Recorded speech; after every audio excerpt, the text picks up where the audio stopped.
This is the Joe Gaither Show on BamaCentral.com.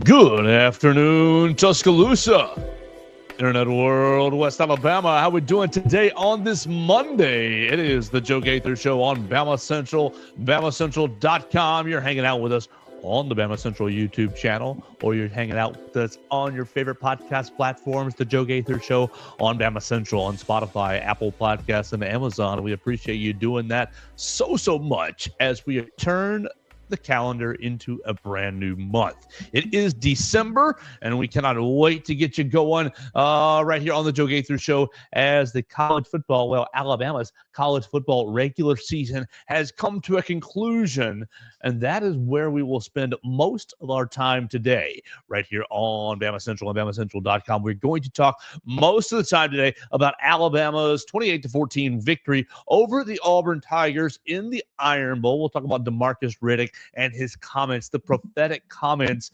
coming ironically not true back into his face. We'll talk about that. We'll talk about really the Alabama offense. Was it any better this past week? Was it just magical on third downs? You still had a lot of errors, four turnovers offensively for the Crimson Tide.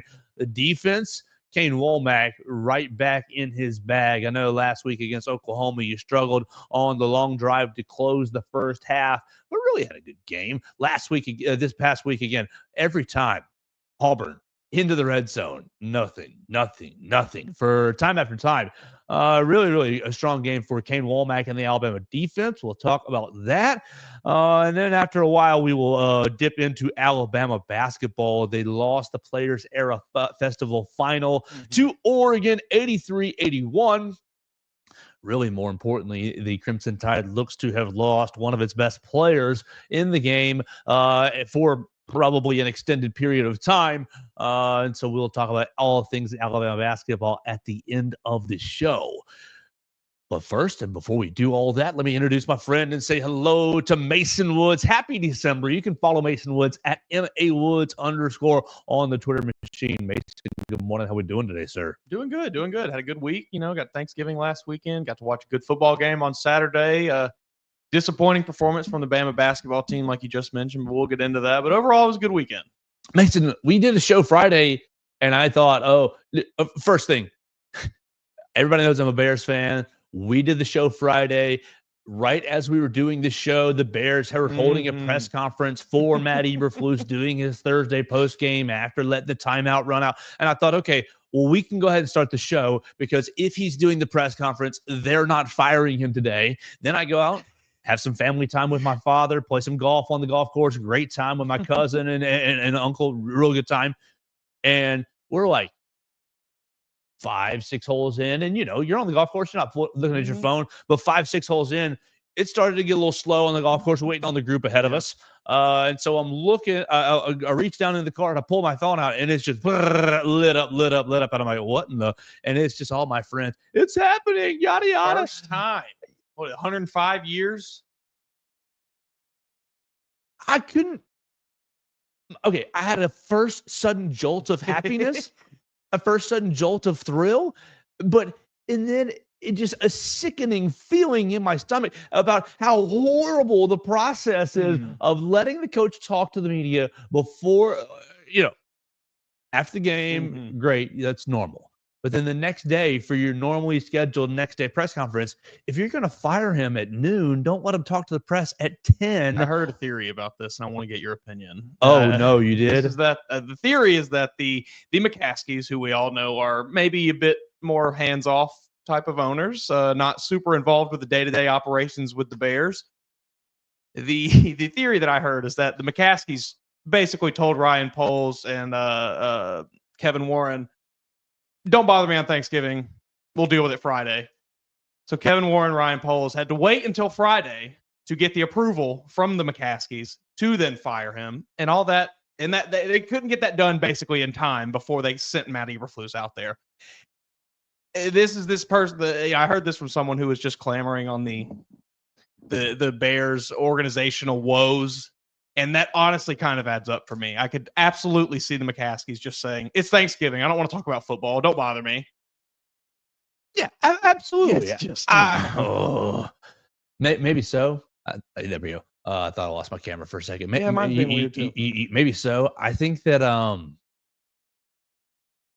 I think even if that's the case, you just say, "Hey, man, you're not having a press conference today until we talk about this." Maybe we'll bump our press conference back to 3 if we after we have this meeting or something. Who's your number one choice to replace him? Oh, I don't care. They're gonna screw it up. Whoever I say they're gonna screw it up. Sure, it's Ben Johnson. That's Mike the easy Vrabel? choice. Mike Vrabel seems like a decent choice, but they're all gonna screw it up. And I saw the Ryan Day and a Bears poll. Oh, don't do that. Do not do that. Do not. But I think that's probably not the worst choice after Ryan Day loses rivalry weekend again, and he knew. You could see it in his face as soon as that game ended. He's standing on the sideline. They're fighting. He's just, and then you see him. What happened? He knew. He knew his job was His linebacker pulls the flag away from the Michigan guy, planting the flag, and they're all getting mace sprayed, and like Sherrone Moore is in there like trying to pull his guys off, but Ryan Day is standing there like, "Oh, I'm a dull." Oh. I saw one clip. Somebody, and shout out to this reporter who got down on the field and got this camera angle, and they were just filming over Ryan Day's back, over his shoulder, while Sawyer, the linebacker for Ohio State, is sitting there screaming, "They're not going to put that flag on the field. They're not going to do that to us for you." And Ryan Day's just sitting there, stone face, just. And meanwhile, his player is just absolutely losing it right now. What's with planting the flag on the field? What is that? What's with that? I think Baker Mayfield started it when in that Oklahoma-Ohio State game, however many years ago. Was it 2018, I think? Yeah, but like, that was the first time I really remember it. And now it's just become, it went very viral then. So now every team wants to recreate it when they win their rivalry game. Go out there and get your viral moment, which, that wasn't even a rivalry game at that time. Oklahoma-Ohio State, I think it was maybe a budding rivalry. I think they had maybe played in the playoff before that, but it wasn't like, it's not a historical rivalry or anything like that. Yeah, I think it's just same reason people are storming the fields way more than they ever were. Everybody wants to be viral. Everybody wants to have their moment. They want to be filmed and do something that goes on ESPN. All right, so let's jump right into it with Alabama. What do you think about Xavier Brown at the end? Do you see it? I did. All right, 28-14, Alabama wins. Look, Auburn, the game's over. Mm-hmm. Still chunking the ball down the field. Okay, I guess I can respect it, but part of me is rolling my eyes. I'm on the sideline filming every play, and I'm just rolling my eyes like, let the clock die. Well, the clock, they end at like the 2-yard line or whatever, and Xavier Brown somehow gets the ball. I guess it's on the ground. He gets the ball and chunks it at an Auburn play. Like zeros on the clock. Everybody's starting to swarm onto the field. And Xavier just, Greg Byrne. Hey, shout out Greg Byrne. You're the man. Absolutely. The man with great presence on the sidelines comes over and just kind of like shoos him back away. And so Alabama really avoided kind of a really big moment. But there's still some spice at the end. End. So what do you think, Xavier Brown saying? Get out! I don't have a problem with it. I don't have a problem with it. Like you just said, it didn't really result in any big, massive altercations of any kind. They were able to keep everybody in check. Sure, if I had to sit there and tell him, like, all right, if you're looking at option A, don't throw the ball at the player. Option B, throw the ball at the player. Choose option A. But am I really that upset about it? No. It's a rivalry game. These are players that have waited all season to play against each other. I guarantee the guy that he threw that ball at was saying some choice words to him beforehand. So can we start here then? Because we could talk to football. That's great. But all I'm seeing on Sunday is narratives about where we are in college football, what the society says. Alabama and Auburn was not exempt to it. That was a flare-up, but let's just talk about the flare-up in the game. Devontae Smith and was it Keandre Lambert-Smith? Yeah. I think that's who he was tangled up with, is on the sidelines. They're getting blocked. It's a screenplay. Okay, no big deal. Run-of-the-mill play, and Lambert-Smith is blocking him through the sidelines all the way through the blindside block. The Michael Orr pushes him off the sideline. And I'll be honest with you, I have no problem with the block, but they're tangled up on the sideline. And look, if there's anybody on this team, on the Alabama team, that I want on my side in a dark alley, it's probably Devontae Smith. He's a dog. Yes, that is. He would have fought all 70 people on that sideline, all 100, however many people there are. He would have fought every one of them. He's not the biggest. He's not your Tyler Booker. But like he will. He's gonna bite and tear anything you want. He's the pit bull on this team and on the defense. He and Malachi make a great pair. Malachi getting into this mix as well. So. I'm rolling my eyes if you can't see me on Spotify, Apple Podcasts, and Amazon. But you've got people talking about, the downfall of society. Planting the field. Planting the flag on the field. You got showboating, me. Like, and you've got people in the Bama Central YouTube comments talking on Kalen DeBoer. You've lost the discipline on this team. I've never seen Alabama act so poor, blah, blah, blah. Are we over? Like, look, I know you and I are not quite old yet, but we're not young anymore. Is the discipline gone? Is it just rivalry weekend? Are we making too big of a deal of all of this? Yes. Everyone is making way too big of a deal of all of this. This is rivalry week. This happens virtually every season in college football. This is not something new.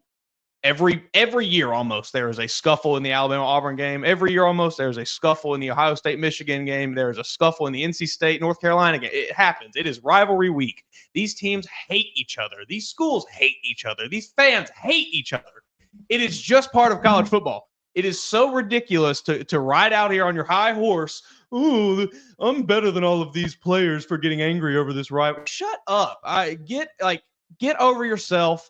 Be real, live in the real world with the rest of us.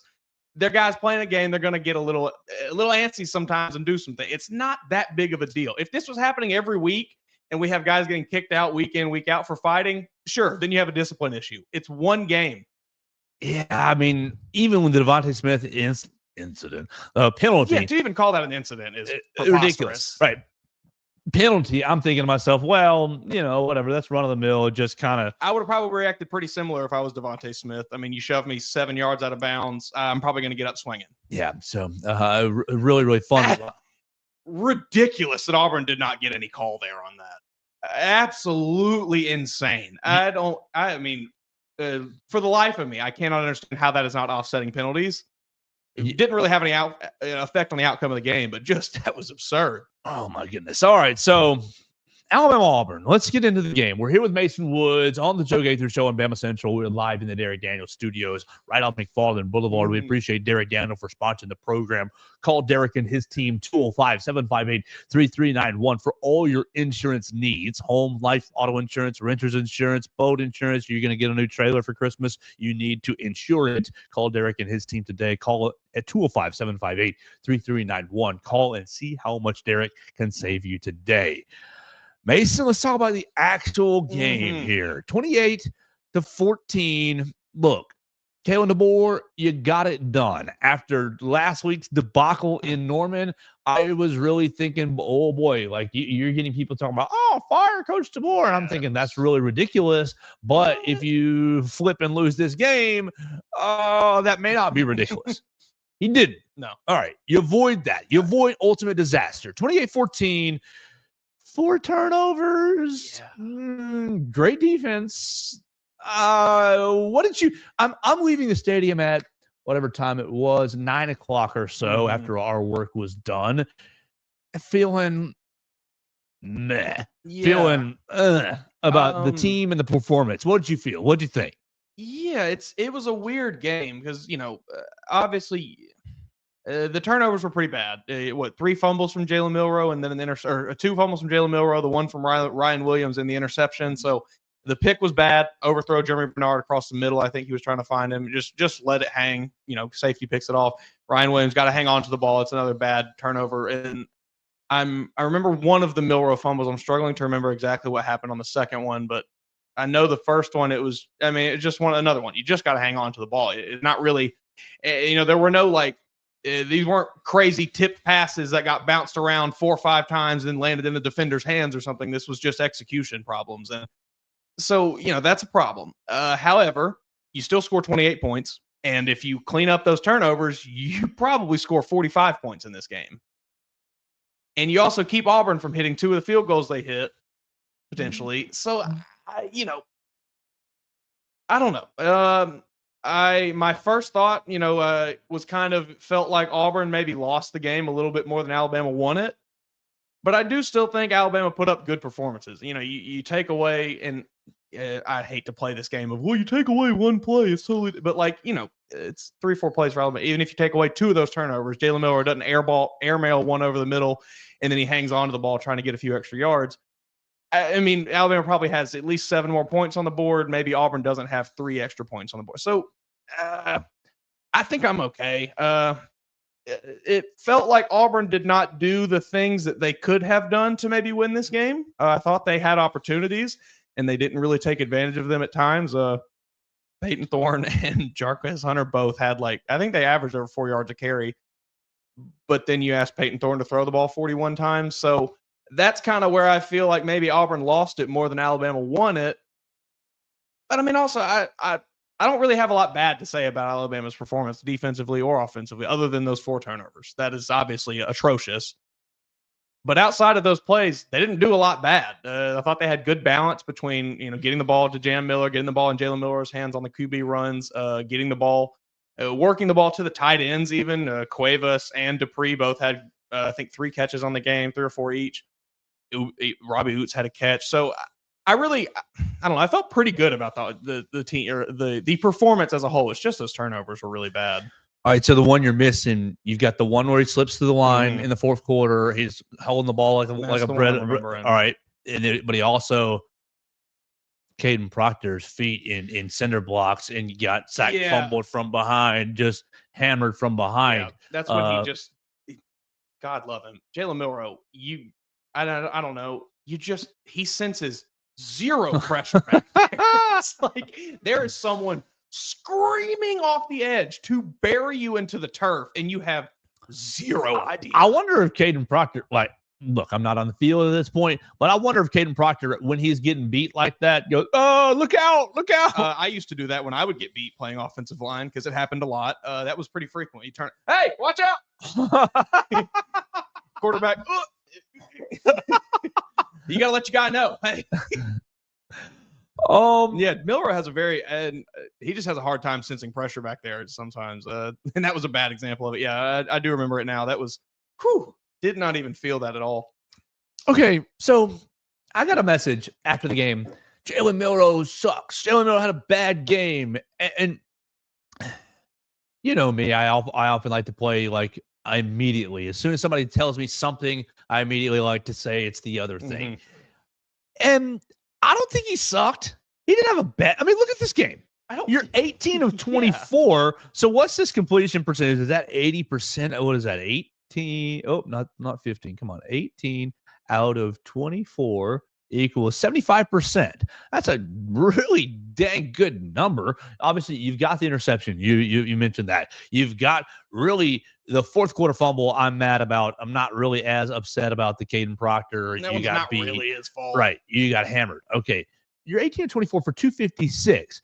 And you take 17 carries for 104 yards and 3 touchdowns. So you still score 3 touchdowns. Your first drive fumble, your first drive turnover is not on you, it's on Ryan Williams. And they were moving the ball well. You're moving the football, right. You're on the 15-yard line when that play occurs. Let's see where that was. Yeah, you're on in the first quarter. Ryan Williams fumbles at return 8 yards to the Alabama 42. So that's at the 35-ish or so, returned 8 yards. That's really not his fault. I hate to be talking like, oh, this and that is not his fault. I mean, you did what you. He played played a fine game. Right.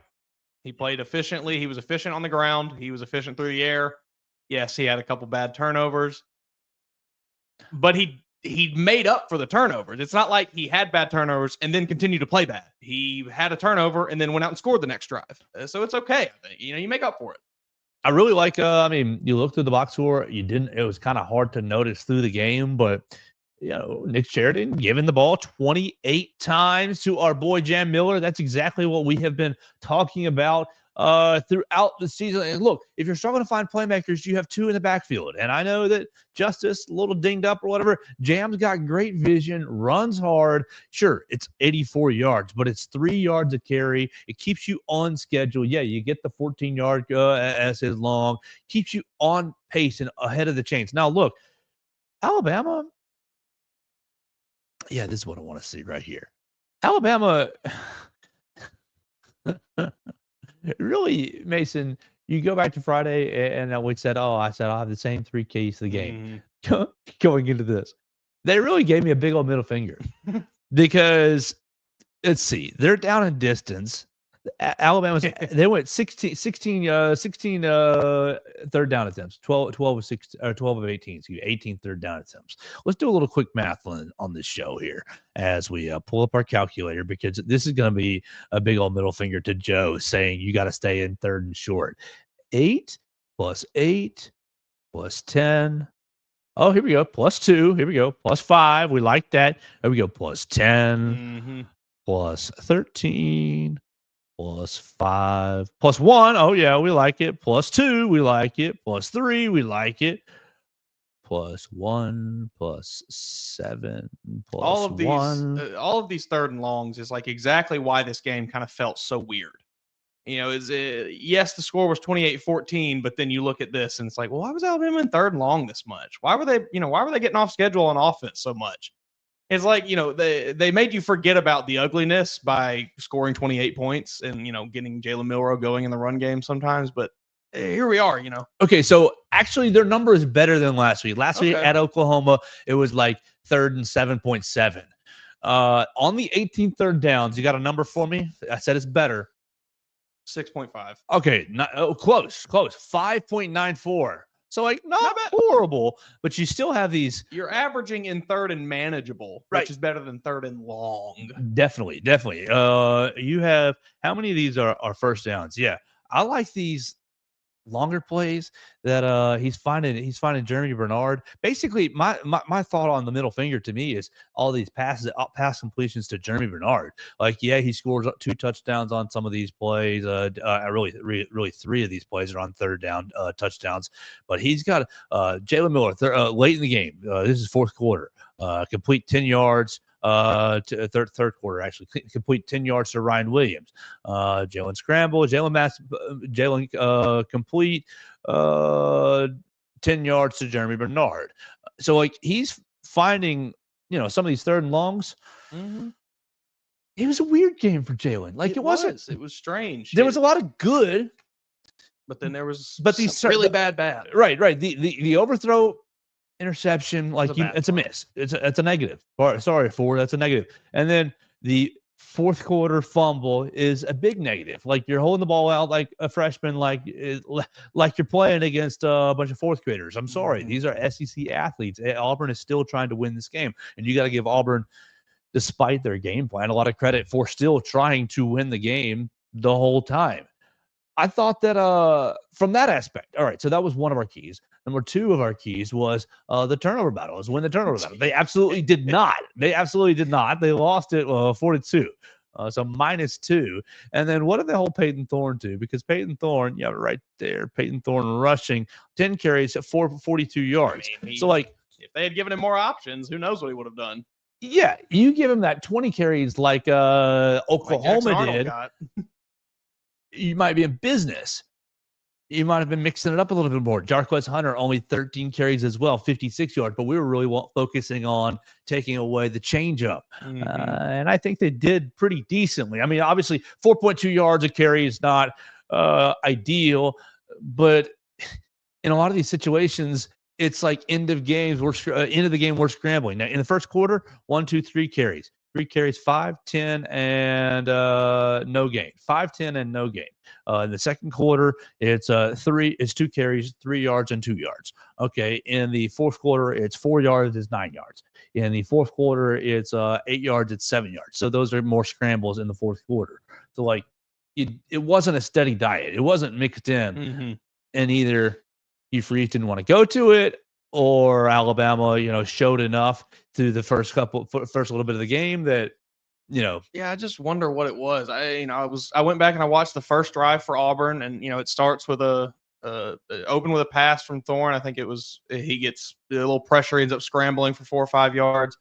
You turn around, give it to Jarquez Hunter, and he gets stuffed it's right at the line of scrimmage by Tim Keenan. Very similar to the Danny Stutzman, Jalen Milroe play from last week. So I almost wonder if maybe that was kind of the same effect that Oklahoma doing that to Alabama had, where Alabama just set the tone and Auburn thought, okay, maybe it's not going to be as easy as we maybe thought to run the ball. But, I mean, even after that, Hunter still averaged over 4 yards a carry. Peyton Thorne still averaged over 4 yards a carry. So, you were doing things good. I don't understand why Hugh Freeze did not stick with them. 41 passes for Peyton Thorne. I'm sorry, but just as Alabama, 40-something passes, 47 passes at Tennessee is not the recipe. Peyton Thorne, not that guy. I mean, this is exactly what Alabama wanted him to do. Yes. I don't understand. 24-41. Mind-boggling decision from Hugh Freeze. Please be just over 50%. That's like 53, 54%. Please, that's fine. Under 70%, that's fine. We'll take that all day. 59%. It's right there. Perfect. I don't know. It just was a bit of a strange game. You clean up the turnovers. I think this is a pretty significant blowout for Alabama. Those turnovers kept Auburn in it. They just didn't really take advantage of any of them when they probably could have. All right. So as we continue, excuse me. Let's grade ourselves on our 3 players to watch. Let's do that. We're gonna grade ourselves our 3 players to watch. Last week, Mason and I each submitted our 3. We do it each and every week. Before we do that, though, we'll tell you about our friends at Purple Turtle Roofing. They're the most reliable residential roof replacement company in Alabama and Mississippi. Whether it's addressing leaks, storm damage, or general wear and tear, Purple Turtle Roofing is going to be there to deliver exceptional roof repair for your property. Purple Turtle Roofing is the leading expert in local residential roofing solutions, specializing in providing unparalleled service and quality craftsmanship for all your roof replacement needs. Call Dustin Foley and his team today at 877-PT-ROOF-5 for your free roof inspection. That's 877-787-6635 to schedule your appointment, and one of their qualified employees will come check out your roof for free and make sure you're prepared for any and all of life's storms. You can check them out online today at roofturtle.com. All right, so each and every week we pick 3 players to watch, and we did a pretty decent job in the Iron Bowl. Mason, I want you to just start us with your 3 players. You chose Josh Cuevas, you chose Damani Jackson, and you chose I think your best pick was Malachi Moore. So just what do you think about those 3 guys and their performance this weekend? Yeah, I thought I'll start with the 2 that we're still okay, but maybe not the most impressive pick, which was Malachi Moore. Josh Cuevas, he had 3 catches on the day. What did he have? 31 yards. So, I think he had a catch on the first drive for a first down, a catch later in the game. So, fine. He was there. He didn't really do a whole lot, but he didn't hurt the team either. So that was fine for him. And then I thought Damani did a fine job keeping Cam Coleman in check. He finished with 7 catches, 78 yards, and a touchdown. The touchdown was on Xavier Brown, for the record. But that's kind of what you expect from those kind of receivers like Cam Coleman. Those wide receiver 1 types. It's kind of, they're going to get theirs as long as they don't beat you. You're okay. And he did not beat Alabama, so I thought I was pretty happy with what Damani did. But Malachi Moore, I mean, you could see it from the first snap. He was emotional. He was here to lay the wood on somebody, and he did. He was awesome. He was flying around. He was making plays, absolutely lighting dudes up. He really felt like he was the leader out there for this defense. 3 pass breakups for Malachi Moore, 4 total tackles, half a tackle for a loss with a quarterback hurry. First off, Kane Womack was a madman, but you're down in the red zone, and I think it was a 4th down, was it not? Give me drives, away drives. Give me, right there. On downs, on the Alabama 19, right. So this is at the end of the first quarter. So let me go to my chart here at the end of the first quarter, right.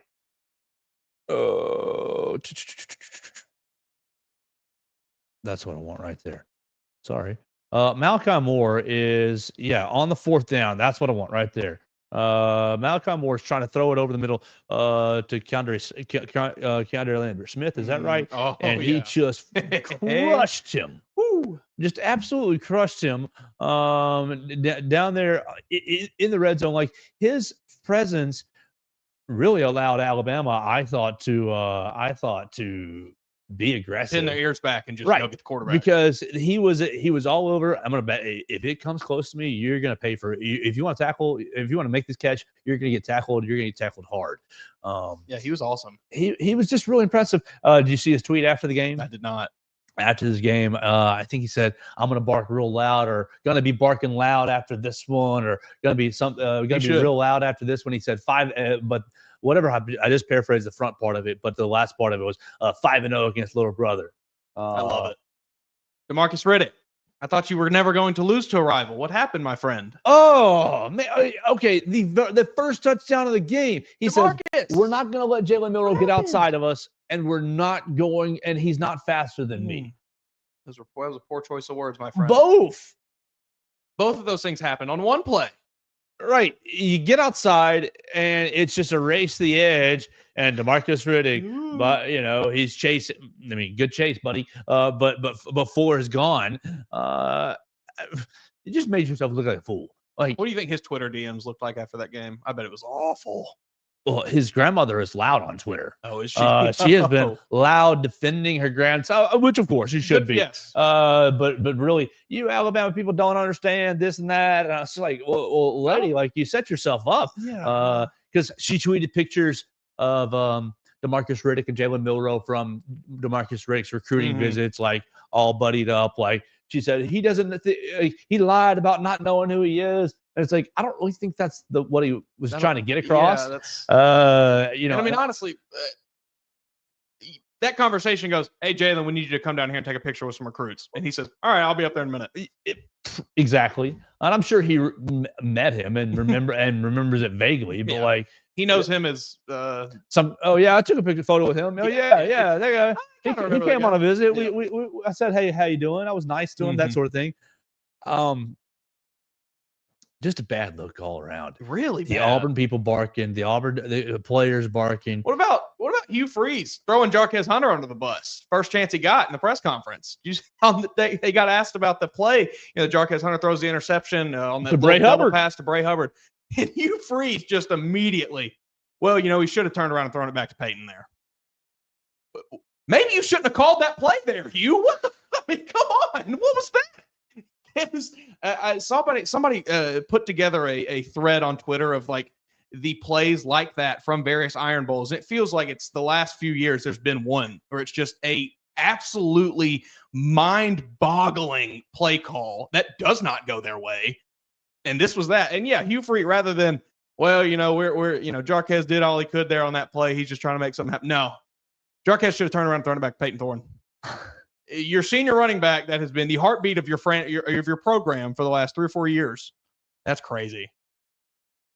The whole Auburn approach just didn't make any sense to me. Oh man, like, it really didn't make any sense to me. Yeah, I mean, who was it on defense? Keldrick Falk. He was giving Alabama hell. I mean, he was in the backfield a pretty decent 36, amount. is that right? I want to say he was 15. Defensive end. He had like 2 tackles for loss. 15. Yeah, 6 total tackles, 3 solo, 2 tackles for loss. He was getting active back there. He was the forced fumble. The hacked on Jalen Milroe. But then it's like there were a few times where it's like, okay, this is a spot where Auburn could really need a defensive play, and then like I didn't even see the guy out there sometimes. It's like, what were they doing? That was so mind blowing. Like we had to throw it to Cam Coleman. Like, yeah, Cam Coleman, they're good players, but 41 passing attempts. Yeah, you didn't take any pages away from like trying to suck the life out of the game, like Oklahoma and like Vanderbilt did. Like instead, you thought oh, we're more like Tennessee. We're more like Tennessee, and we can race them down the field. And our defense, like maybe you want to be more like Tennessee, but embrace who you are. Like Oklahoma 2 weeks ago, they said, okay, we're having a real bad season. We need to embrace, What's the mediocre team that beat Alabama? That's the game plan we need to copy. Oh, we can copy that game plan. Like, it's just very strange. I wonder if it is a Hugh Freeze like ego thing where he thought, I'm gonna outsmart everybody, and I'm not gonna do what they think I'm gonna do. I'm smarter than that. I'm gonna figure this out. And then I'm gonna look like a shovel genius. passes, not a single one. But I don't know. It was, watching the game, I just kept thinking like, surely this is not what they came up with through the whole week of preparation. But evidently that was what they came up with. And 28-14 was your result in a game where Alabama turned the ball over 4 times. You still only managed to score 14 points. There's extremely not confusing. A good look. Now, I mean, Alabama on the other side, defensively, Kane Womack had these guys up on the line of scrimmage all day long. It was, we're showing 7, and maybe we're dropping into coverage, or maybe we're bringing all 7. Pretty much throughout the day. And it was impressive how much he mixed it up in the fact that, okay, Peyton Thorne's really kind of guessing here. One of these plays, one of the plays that superseded one of the Auburn field goals. You were up in showing 7, showing pressure. Peyton Thorne audibles into a blitz, and you stay in the look. And instead of blitzing, you drop out. He audibles a screen. He audibles a screen, and basically because you dropped out of your look, it was an easy. Everybody rallies to the screen and tackles because nobody's actually coming. It was really. Yeah, I don't know how you go against that as an offense. I think Kane Womack is a really, really strong defensive play caller. I think so too. And I really love that. I think when you get these I think you've got really, really talented players here already on the team, but when you get more players that are more specifically suited to his style, if you can keep that guy, you'll be happy, I think, if you're a lover of defense. So I really appreciated what he did, but I also just condemn you, Hugh Freeze, for your approach. I mean, just absolutely silly to not try to do some of the things that have given Alabama trouble throughout the season. Yeah, it's very, very weird. Like we said, you saw them have success with those things at points in this game and then just not go back to them. It is completely, I have no explanation for why they made the decisions that they did, other than that's just Auburn, baby. Wiggle, ward amigo, I guess. Oh, so you're 9-3. Season's over. You won the Iron Bowl. There's a chance. You prevented Auburn from going to the bowl game. Obviously, that was probably a big deal to some. But you're sitting here. Season's over. It's going to be Georgia and Texas in the SEC championship game. You're going to be watching championship weekend. The AP poll and the coaches poll both moved you up to 11, from 13 to 11. Tomorrow night, you'll find out where the college football playoff poll has you. Miami lost this past week to Syracuse. Ugly game. And so really it's going to come down to Miami, SMU, Alabama, South Carolina, Ole Miss. Mason, I don't have a whole lot of energy in. I don't have a whole lot of energy to defend the Crimson Tide's case to go to the college football playoff. Right where I am is like, okay, you get what you get and you don't pitch a fit. You lost at Oklahoma with everything on the line, a game you absolutely shouldn't have lost. You put on a horrific performance. And so at this point, you just let the cards fall where they may. If the playoff committee picks you for 11, 12, whatever the case may be, 10, you take it happily. But if they throw you to the Citrus Bowl at 13, 14, 15, then you say, well, buddy, we only have ourselves to blame. I don't really have a lot of energy saying Alabama should be in. Yeah, I'm not going to go out the way of Lane Kiffin. I don't know if you've seen Lane Kiffin's Twitter feed. Good for him. 24 hours. He's going out sad. Lane's going out sad. Is it, or is this his only play? Because their games are over. Yeah. I just don't. He's not in a program like he mentioned, the branding. Yeah, sure. He's not in a program that has the brand power over Alabama. He's got to politic a little. He's like taking shots at an adjacent program. He's not taking shots at, we should be in over Alabama. He's like, South Carolina, we should be in over them. It's like, y'all are the same. They're right there beside each other. Didn't they beat South Carolina? Yeah, but I mean, but they should be in over South Carolina. Sure. Yeah. South Carolina's record, South Carolina 9-3. lost to Alabama and to Ole Miss. Lost to Ole Miss, Bama, and who's a third? Kentucky, right? Is that right? No, Ole Miss lost to Kentucky. Yeah, I think South Carolina lost to Kentucky early in the season as well. I mean, it's not a bad resume. I don't know. No, it's LSU. No, they beat the brakes off it. Yeah, it was LSU. So, LSU at home. Excuse me. Yeah, LSU at home, Ole Miss, Alabama. I understand you have a head-to-head win, but if we're talking if we're doing resume talk, you lost to Kentucky. You lost to what is it? They lost to Florida as well. Florida. I don't know, Lane. If I was Lane Kiffin, I would not be going on a Twitter tirade of, well, this is why my team that has 3 losses deserves to be in over this other team that has 3 losses. I would shut my mouth, and I'd just hope that it works out. His tweet was pretty spot on. Let's look at this. I mean, none of this is not true. Did you see the one he posted the note here? Peaks dunking the turnover ball into the South Carolina hoop. He's talking about the 3 teams on the bubble: Ole Miss, Alabama, and South Carolina. South Carolina lost to both of them, and their best win is against Clemson. Ole Miss and Alabama's best win is against Georgia. Georgia beat Clemson 34-3. Safe to say that South Carolina is out, and it's between Ole Miss and Alabama. I mean, come on. I don't disagree with everything he's saying, but you're the head coach.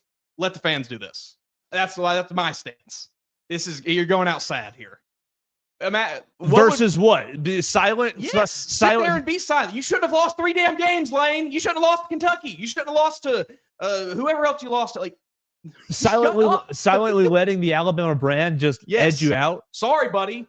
Tough crap. You shouldn't have lost to Kentucky. I don't know what to tell you. This is your own fault, Lane. Well, you shouldn't have lost to Oklahoma. You, Lane Kiffin. You had the easiest schedule in front of you that you could have, and you blew it.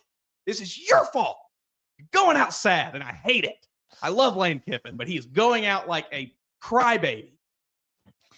Well, I mean, you shouldn't have lost Oklahoma. You opened the door for everybody. But Kalen DeBoer is not on Twitter clamoring, Alabama's better than South Carolina because this, and that. That's the difference here. Well, Lane Kiffin is going out sad like a crybaby loser, and Kalen DeBoer is biting his tongue and saying, it is what it is. Well, let's talk about this factor. After the game, he's asked about Kalen DeBoer, that is, asked about his college football playoff pitch, and he says, incorrectly, we've won 5 of the last 6. No, you've won 4 of the last 5, I believe is what it is.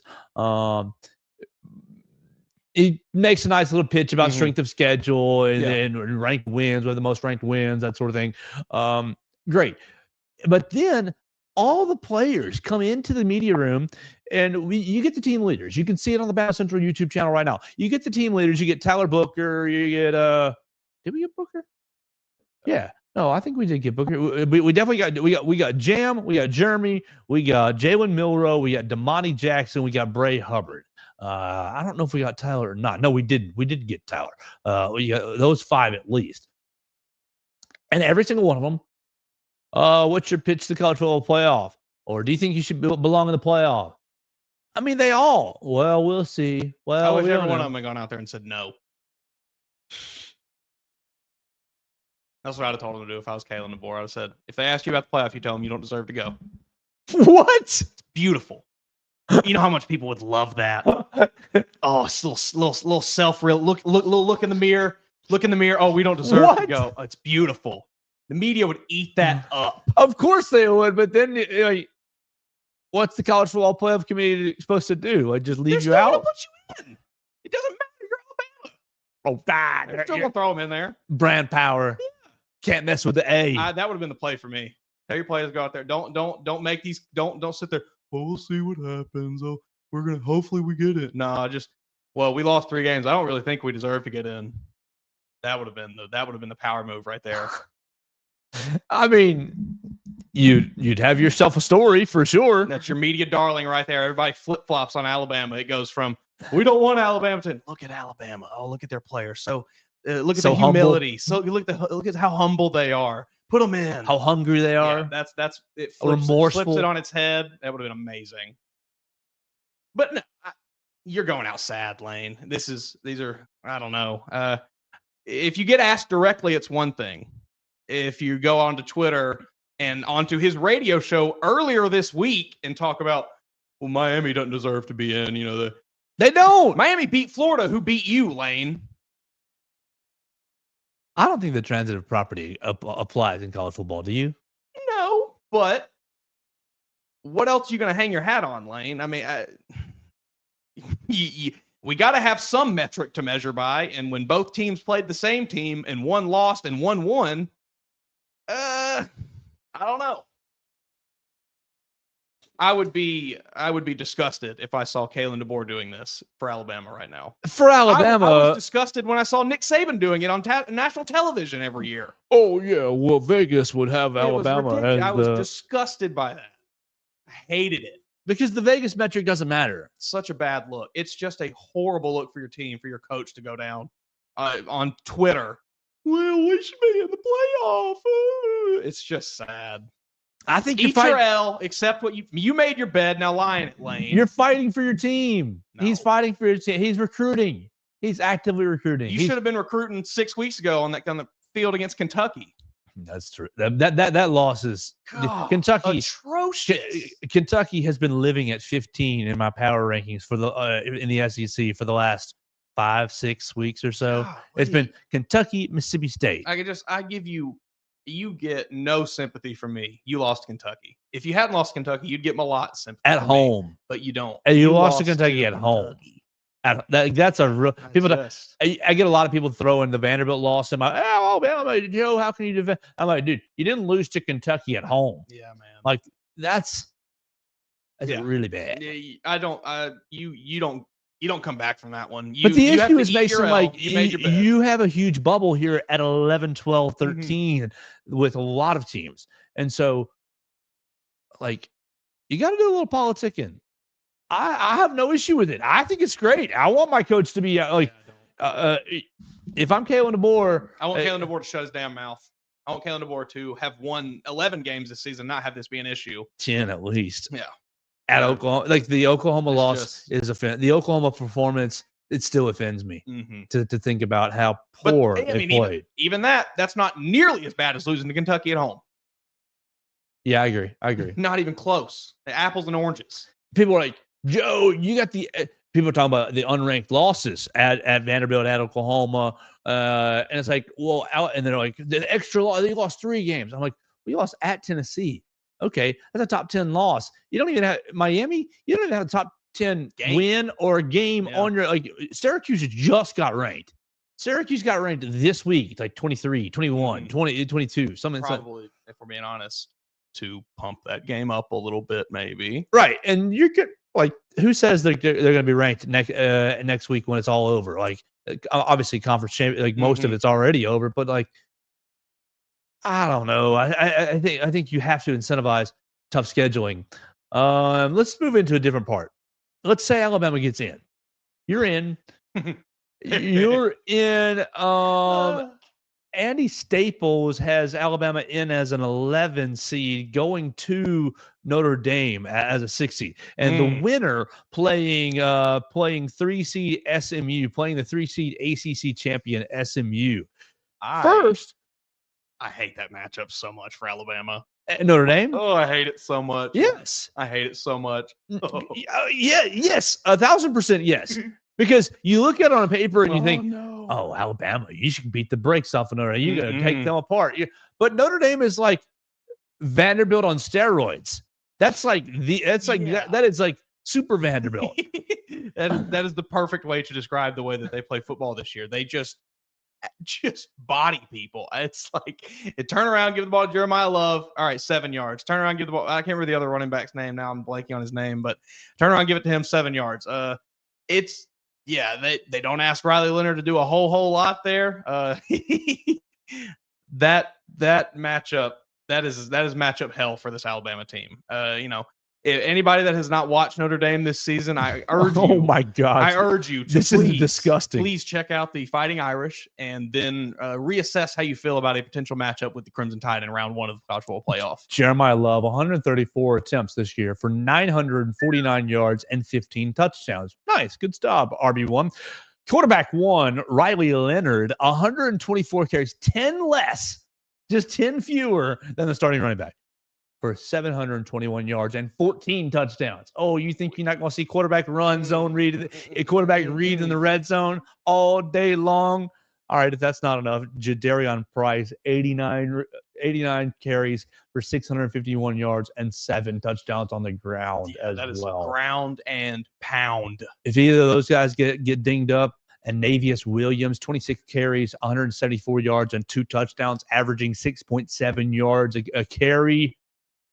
And then lastly, Kedron Young, only four games played, but 21 carries, 116 yards, and 1 touchdown. So it's just coming at you from wherever you want it. Yeah, that would be a very, very, very, very difficult matchup for this Bama team.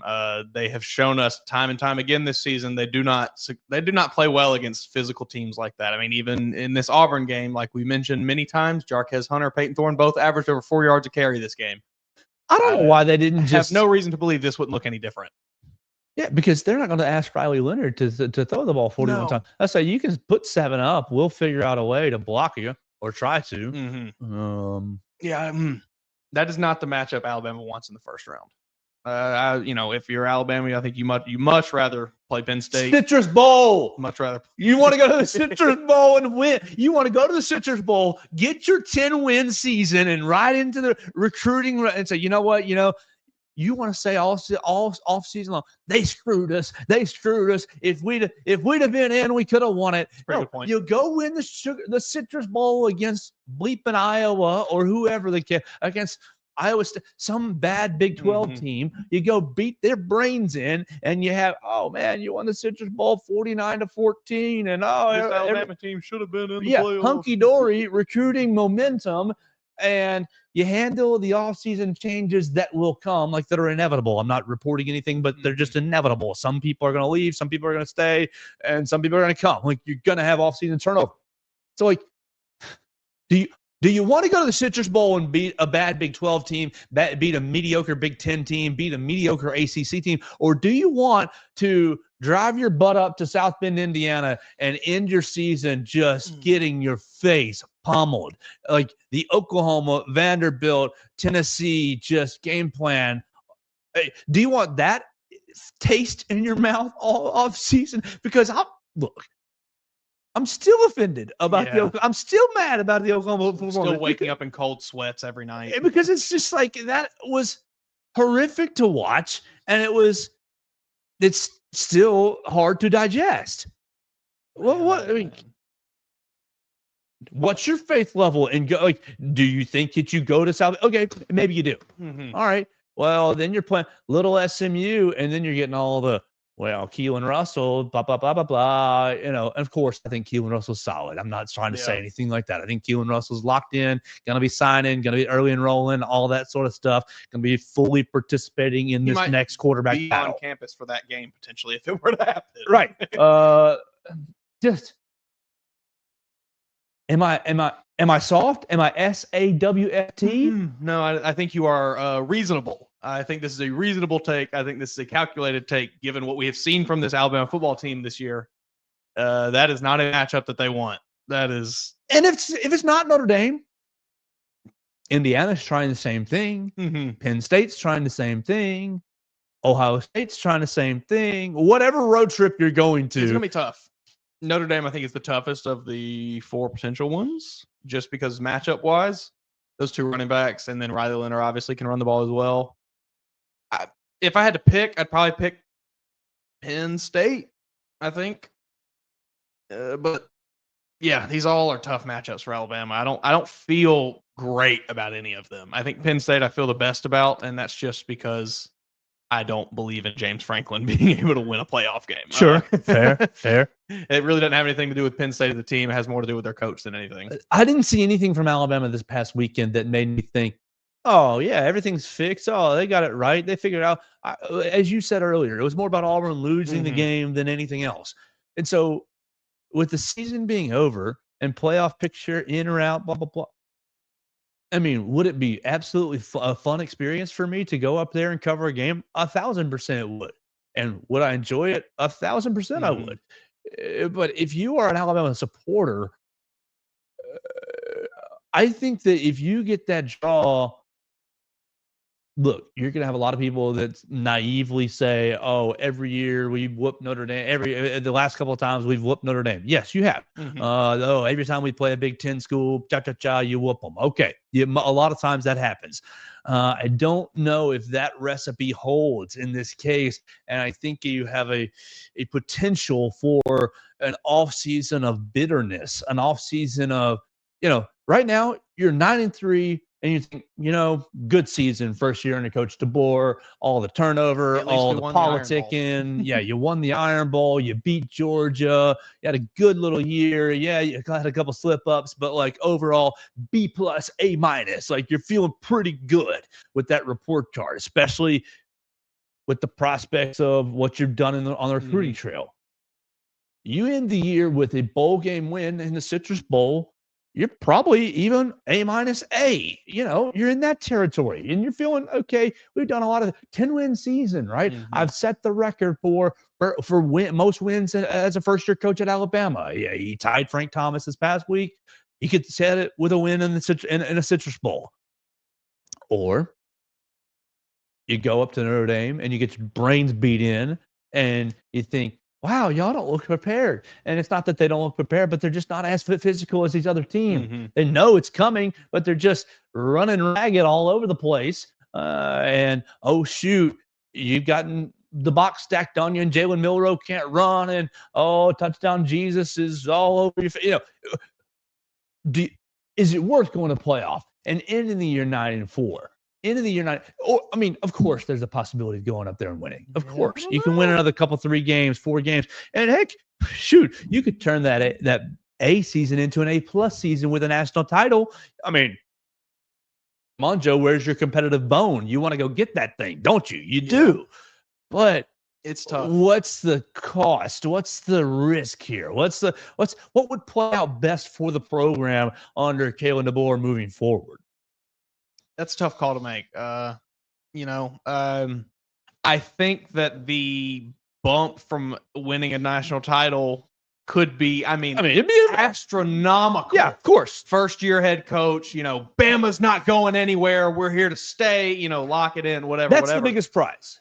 But man, that you talk about losing in the first round of the playoff, the fall off from that, the fallout from that would be catastrophic. I think, I don't think it would be something where you see players start flipping left and right. Everybody's entering the transfer portal, whatever. But just for the morale of the program moving forward, catastrophe.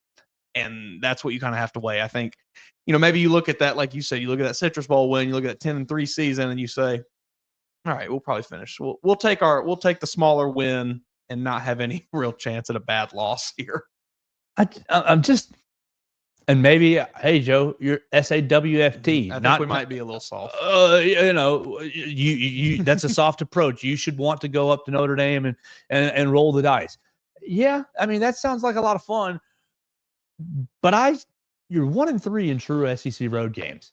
I have 0, and you beat what now looks like a mediocre / average LSU team. Yeah.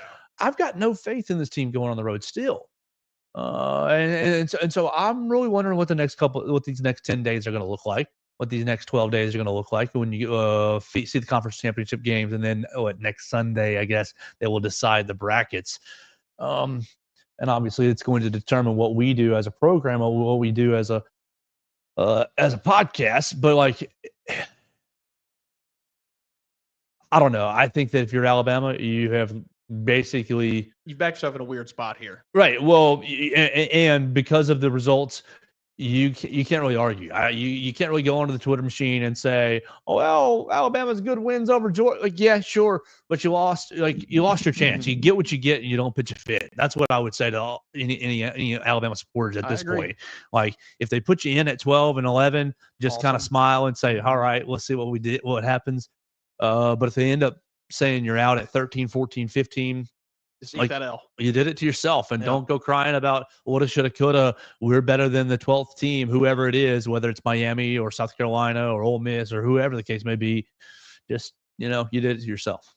Yeah, I think that's the perfect attitude to take. I think that's what fans should take, and I think that's also what realistically all the members of the team should take as well. I think coaches included, they should kind of have that attitude looking at this. It's, if we get in, awesome, let's try to go win a game, but we don't deserve to be in there really.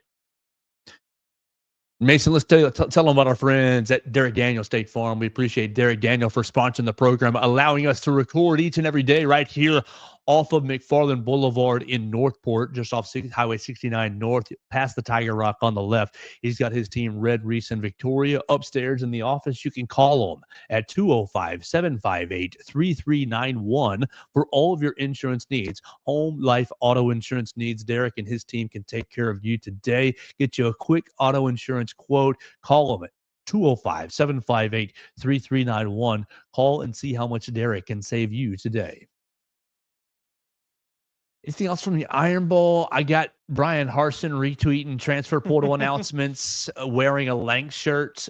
I don't know if you're able to see that in the mirror. If you're on the Twitter machine, it's out there. Brian Harsin, the former Auburn coach, retweeting Holden Garner. Was that it? I think so. It was one of the Auburn quarterbacks going into the transfer portal. And look, depending on what happens over the next 10 days, that's the next chapter for Alabama. But anything else for you on the Iron Bowl here? No, I love that Brian Harsin has made it his life's mission to just be a troll for Auburn now. But I don't think they deserve it. They do. They deserve everything they got.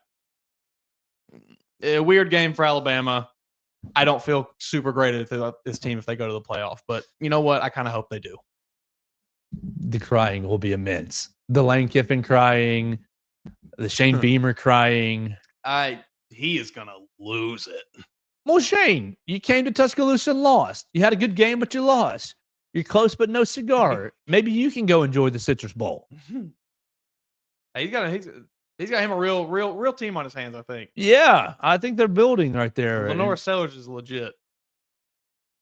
So let's flip to Alabama basketball. The Crimson Tide loses the Players Era Festival final 83-81 in Las Vegas to Oregon. Oregon ranked 25th in KenPom. Let's see, their net is 15, I believe is what it is. So it's a quad one loss for Alabama. Alabama's now 6-2 on the season. Really unusual game. Obviously, the biggest story of the game, we'll just start right there. Heartbreaking for Latrell Wrightsell. If you didn't watch the game because you were too tired after the Iron Bowl, maybe you're too drunk, woke up on Sunday, Latrell Wrightsell appears to have injured an ankle, an Achilles, a calf.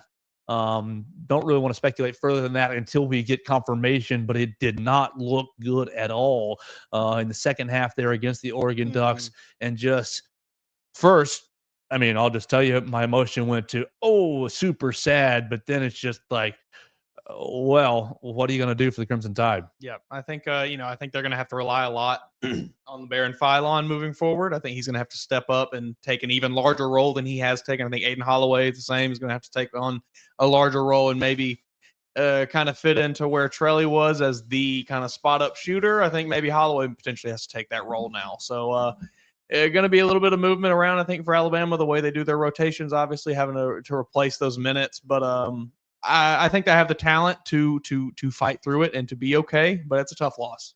Huge loss for Alabama. Reportedly going to get Chris Youngblood back this week. Maybe he's going to play against North Carolina. Coach Oates said that is a possibility, but he said it's more likely that he really gets minutes against Creighton December, I think 18, 16, somewhere that next Saturday. And that'll be huge. That will help mitigate the loss of Latrell Wrightsell. And maybe it is just my sentiment. Maybe the talent is deep enough to where it's not going to really you're going to miss his shooting, of course. He's a great shooter, but maybe the team is deep enough to just get by without him. But man, my heart just hurts for him. Yeah, me too. He's a player I really like. He's a very likable player. You see him in interviews, you see him in press conferences and things. He seems like he's a very great player. Seems like he's a great guy that everybody kind of rallies around. Everybody looks up to a little bit, I think. And it's unfortunate for him. Like we said, we don't want to speculate on the injury, but if it was what it maybe looks to be, he may be out for a long time, and I hate that for him. So the game, you lose. I mean, Luttrell goes out, and the game was pretty much tied at that point. Mm-hmm. And Oregon stretches it, you get back in it, stretches it, you get back in it. Not a good game really from Mark Sears. 11 points, 1 of 11 from beyond the arc. You shot 12 of 38, so 32% from the 3-point line. You would have liked Closer to 4 more, Mm-hmm. a little more right there. If you're going to take 38 3-pointers, I have no issue with that number. You'd just like to have made maybe 15 would have been really nice. 15, 16 would have been great. Obviously, that would have put you over the edge. My biggest issue watching the game, and my biggest issue when I look through the box score, is the pace is still not exactly where you want it to be at 73 possessions apiece. You want it at the 80 mark, but 15 turnovers, just bad. It's just careless with the basketball all throughout the evening. You nailed it right there. They absolutely were. They were, it was errant passes. It was dribbling loosely with the ball, not paying attention to who's coming around your back to pick you. It seemed like at a lot of moments they just wanted to just play loose on offense and not really focus too hard, not really lock in, just kind of go out there like we're playing pickup and shoot it around a little bit, light, and not really putting a lot of oomph on the passes, just kind of floating balls around. So, yeah, it continues to be an issue for this Alabama basketball team. It has plagued them for, seasons now, the turnover issue, and I just don't know how you fix it. Something has to be done because it is not going to, you're not going to win a national championship turning the ball over 15 times a game. So something has to be addressed. I just don't know how they fix it. 18 fast break points, so that's pretty decent right there. Just disappointing. It's I wonder if you're just still like, okay, like you said, you're 8 games. Yeah. I wonder if you're just still working the rotations out and figuring out who's playing with who and how they play together. So. And how you want to, like, it was November when this game happened. It's December now. We appreciate everybody listening to us and hanging out with us through the holiday season. But it was November. Like, that's still like literally the first quarter of the year. Yeah. Not even quarter. Like the first little part of the year. The first net rankings of the year just came out. So we are very early. I'm not panicking with the team, but I am with you. Like it seems like it's an attention to detail. Are we locked in all the time? Mm-hmm. Do we want to take every possession seriously or not? Or will we let and maybe look, losing Luttrell really, really stinks, but maybe it'll help. Maybe the rest of the team will rally together and say, hey, we need to lock in now that we're one man fewer, one man less talented. Yeah, it's just that. Yeah, like you said it right there. It's just something. It's a handful of times a game for 3 or 4 minutes at a time. Not even that sometimes. They just decide that we're just going to take it easy for a little bit. Nobody really locks in. You might get 1 or 2 possessions in that stretch where it looks like the Alabama that it looks like the Alabama that they can be, but I don't know. It's very hard. Hopefully this is a bit of a, as negative as it is, hopefully it can maybe galvanize the team and get them to play together a little bit, maybe rally behind each other. Alabama next up at North Carolina in Chapel Hill on Wednesday. It's in 2 days. Let's see. North Carolina, you beat a couple. You lost to UConn, which that looks like kind of not as good of a loss now. You won the battle for Atlantis. Great. A little bit the last few. Oh, shoot. I am in the wrong. Maybe want men's basketball, not women's. Excuse me. That was all women's basketball. Excuse me. That was wrong. Men's basketball lost to Kansas. That was a really great game. I do remember that. Men's basketball beat Dayton, lost to Auburn, and lost to Michigan State at the Maui Invitational. Now we're on the right track. So they're kind of on a little bit of a reeling. I wish I would have seen that Auburn North Carolina game. I guess that was last Tuesday. It's a pretty good game. You excited about going to Chapel Hill? Yeah. Yes. From a just pure fan standpoint, I'm stoked to see Alabama play there. I think that's awesome. I hope that they can clean up the turnovers though, because I don't want to go up there and lose. What's wrong with Mark Sears, man? I don't know. He's just in a bit of a slump. It seems like I don't know what's going on. know if it's, and this is just speculating. I don't know anything. I don't have any insider information. I don't know if it's maybe he feels like he's getting pushed out a bit and he's struggling. I don't think that's what it is. But I don't know. Something is strange.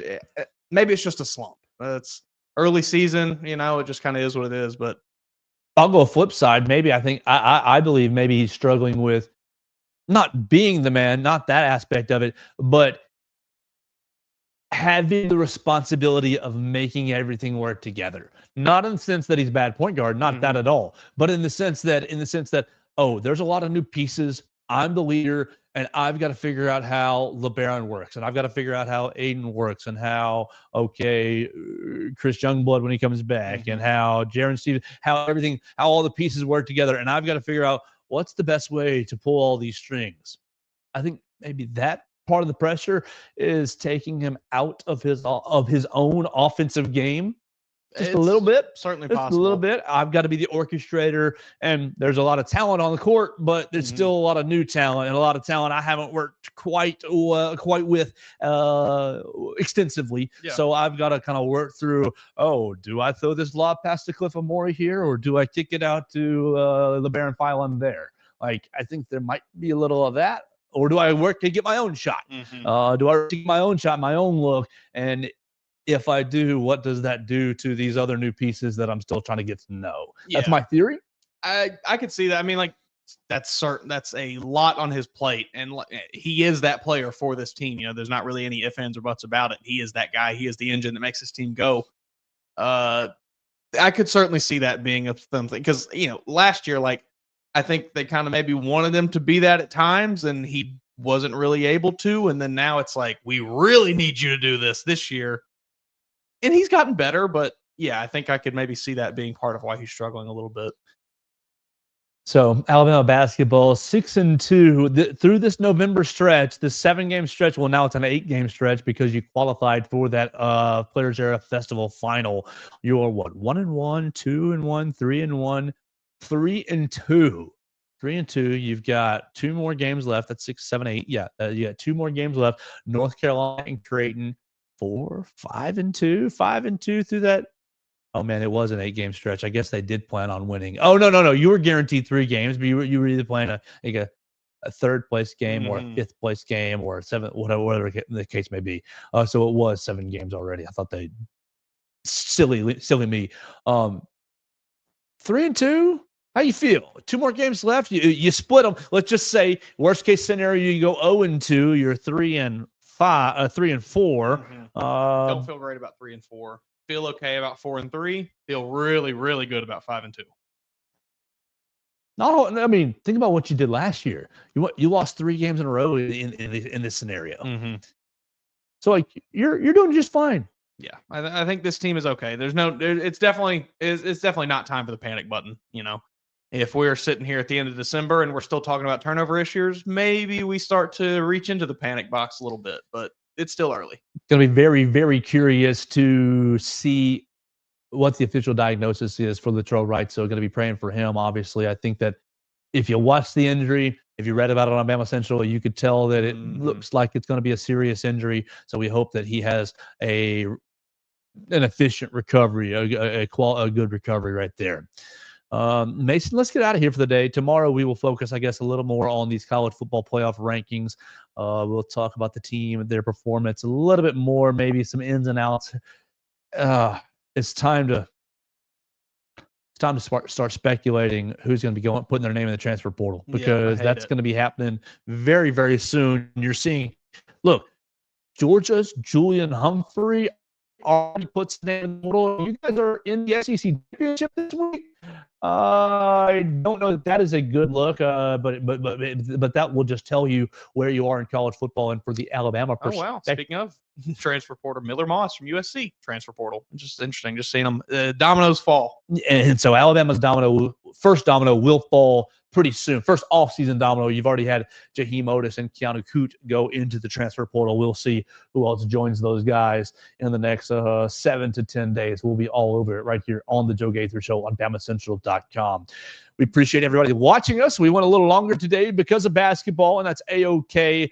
I hope you enjoyed the Iron Bowl. Sorry, look, we didn't get deep into the ins and outs of the Iron Bowl because I think it was a meh performance. I thought Alabama played B+. I mean, as a whole, real good defense, really strong defense, and fine offense. Obviously, really good on third down, but the turnover issues were not good.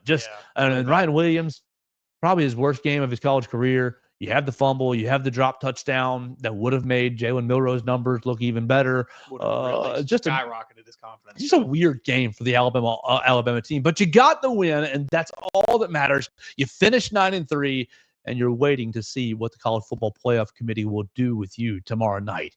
For Mason Woods, you follow him at MAWoods_ on the Twitter machine. He is writing all things recruiting for the Walsh Writing Network. You can follow him right there at MAWoods_ and right here on the Joe Gaither Show. I'm Joe Gaither. You follow me at Joe Gaither 6, and we will talk to you tomorrow right here on Bama Central and BamaCentral.com.